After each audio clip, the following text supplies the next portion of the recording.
Team coverage continues now with Jennifer Dowling. She is live near the Portland State University campus. And Jennifer, she's been following the road conditions all day. She has an update on what things look like in the metro area and also out on the Coast Range. And Jennifer, you have had quite an interesting day, to say the least. We have. We went through all kinds of microclimates, and I'm in downtown Portland right now in the Park Blocks area near PSU. And, you know, we have some snowfall here. As you can see, it's accumulating on the grass behind me, and it looks very beautiful. Not too much accumulation here. We hear there's more in the Southwest Hills, and we're going to go check that out within the hour.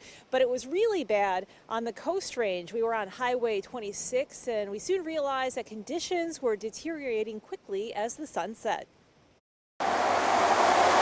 After a slushy start to the day, the snowfall picked up on Highway 26 Sunday evening, reducing visibility for drivers. And as the temperatures dropped and the water on the road froze, it made for some dangerous driving conditions. Oh yeah, of course it's always nerve-wracking. We just went really slow. Cyrus Knox and Sarah Carter had dropped her daughter off in Portland and were heading back to Seaside when they stopped near Manning to chain up. We had to have chains to get on the road, so we had to stop before we got to the mountain to get the chains on. It was a mission, my first time doing it on my car.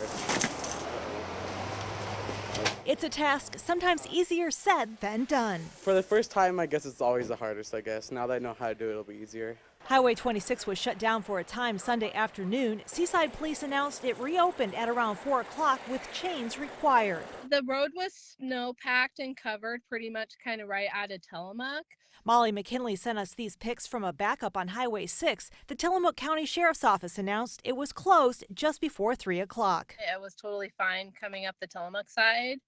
And then as soon as we crested over past the Browns camp, kind of came around the corner, and that's where everything went bad. We interviewed her while she waited with her kids for the highway to reopen. Everyone was just stopping, like in to stop and put chains on. It's all about patience, patience, patience. Don't rush it. Everyone's waiting. This was a video I took while KOIN 6 photographer Andrew Bissett drove east on 26 at around 6:30 Sunday evening. At one point on the way home, we had to drive around a tree that had fallen over the eastbound lane of 26 near Banks. Any advice for people driving now that you've kind of tested the roads out?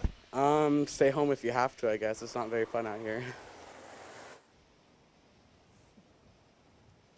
And that is some good advice, and that Coast Range was something else. We were happy to get back into the valley, but I do want to warn you, if you are in the valley and the roads don't look too bad as far as snowfall is concerned, beware of black ice. We encountered a lot of that on roads that look clear, but that water was freezing on the roadways. We did follow up with her, the woman that was stuck on Highway 6 with her kids, and she went around and tried to get around that. And she was only in Arch Cape, so she spent the whole day trying to get back to her home in the Tillamook area after getting in that closure on Highway 6. And, you know, it looks like it could be a really messy commute for many folks in the viewing area tomorrow morning. Reporting live in Portland, Jennifer Dowling, KOIN 6 News.